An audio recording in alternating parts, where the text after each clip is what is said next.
Hey YouTubers, I've got a 2004 Dodge Ram pickup truck, 1500 four-wheel drive with the 5.7 Hemi engine, and what's happening is it's really cold out on the nights or the mornings where it's about 0 degrees or maybe a little bit in the negative Fahrenheit. The truck doesn't want to run.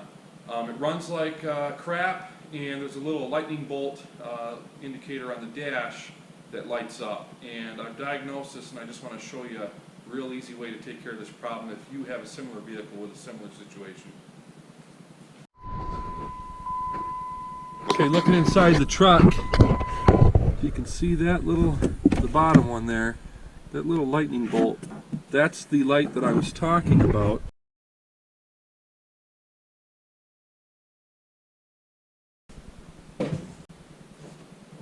To access the throttle body, we need to remove this plastic intake cover. There's a 10mm bolt right here on the driver's side just above the valve cover, and then there's one right down here hidden between these hoses in the front, just behind the alternator.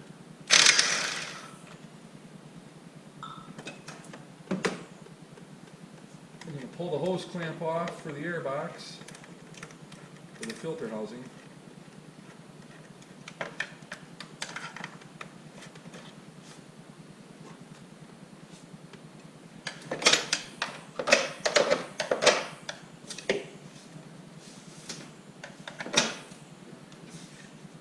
Get the filter housing right out of the way here so this hose is out of the way.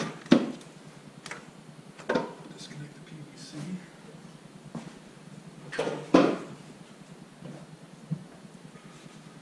You should be able to just lift up on this. You'll see this little ambient air temp, intake air temp sensor. Unplug that, just push on that retainer there. That'll come right out. We should be able to wiggle this right out of the way. And there's our throttle body.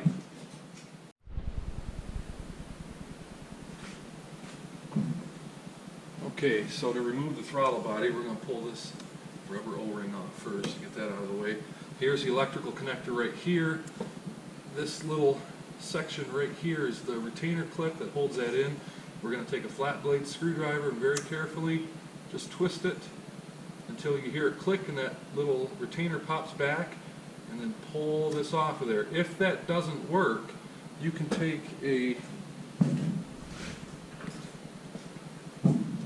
If that doesn't work, you could always take a small pick tool that's bent 90 degrees like that and go in behind this side and pull on that. And you can pull back on that retainer to get that off. Okay, with the wire out of the way, we see there's 4 bolts that hold the throttle body to the intake, and they are 8mm.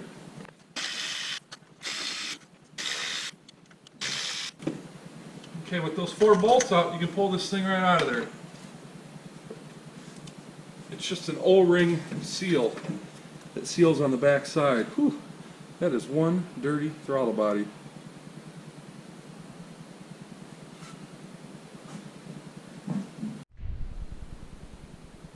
Interesting fact about Chrysler throttle bodies. Look right here on the plastic case. I don't know if you can read that. It says, "Do not clean." Do not clean. Oh, really? They don't want you to clean it.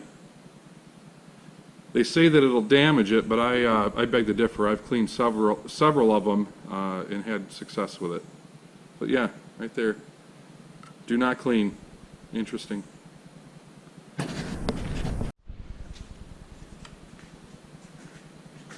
Here's the new throttle body. Well, it's not new, it's a remanufactured throttle body. Quite a bit cleaner than the old one, huh? And it also says, "Do not clean."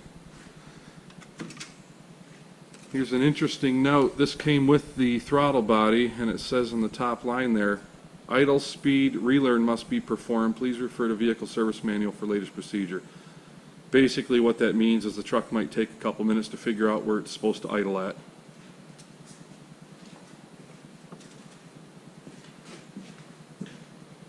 Before installing the new throttle body, you'll want to take a rag, a clean rag, and wipe down the surface of that O-ring and make sure the O-ring integrity is good. Make sure there's no rips or tears or anything that would cause a vacuum leak. because any unmetered air going into the engine is going to cause all kinds of drivability issues. And this one's in good shape, so let's go ahead and stick this throttle body on.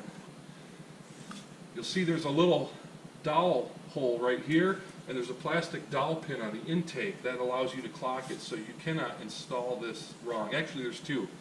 There's a dowel pin hole there and a dowel pin hole there. There's a plastic dowel and there's one right there, so you can't do that. You can't screw this up.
Take your electrical connector and make sure that the wires are in good shape. Make sure there's no split, corroded, or bare wires showing. Looks like we're in good shape here.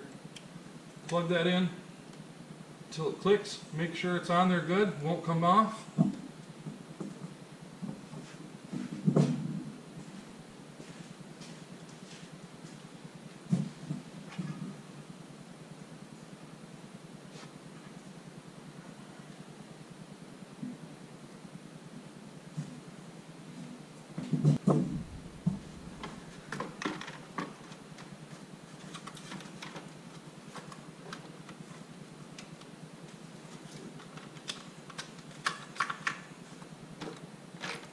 When you slide the plastic airbox part on, make sure that you pull the wire up for the air intake temperature sensor. You don't want it to get pinched below there. We'll plug that back in.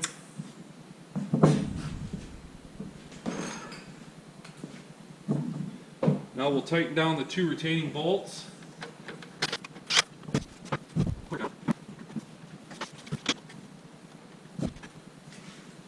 Okay, let's go back in the truck and fire it up. Back in the truck. Key is on. Let's watch that focus on that tack and that little guy right there.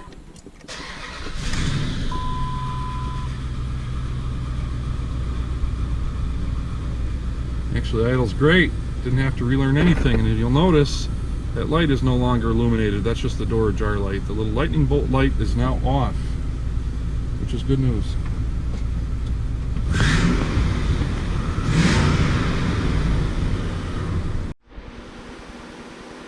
How these modern systems work is cars don't have throttle cables anymore. They used to. Manufacturers found it cheaper to produce vehicles without throttle cables for several reasons. One of them being cruise control, all kinds of stuff. But basically every modern vehicle, none of them come with throttle cables anymore.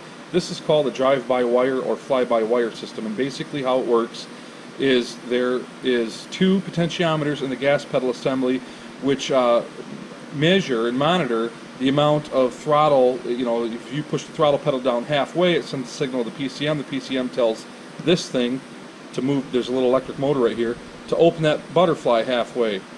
And what happens is when they get dirty like this, it restricts the amount of airflow that goes through the throttle body. And let's say at idle, if the vehicle is trying to idle, because that would be where it's most affected because you can't hardly pass air through there, very minimal amount of air goes through the throttle body at idle. The vehicle's trying to idle, and the PCM sees the engine RPM dropping way down, it's going to tell this to open that up a little bit more to compensate for the lack of airflow through there.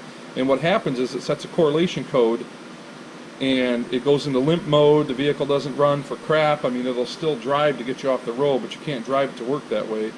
And it basically all relates back to a dirty throttle body. Now, oftentimes there are failures inside because they use nylon gears inside these. But I don't think that's the case on this one because it feels pretty smooth. I've taken them apart in the past and I found a couple teeth broken.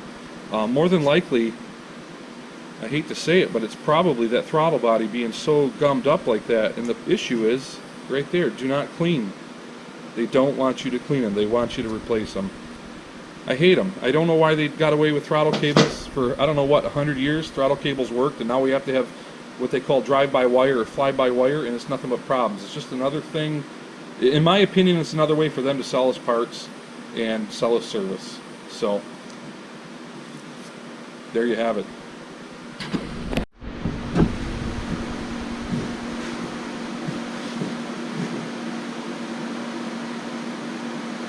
So if this video was helpful to you or you found it interesting, please give me a thumbs up, hit the like button, and hit the subscribe button.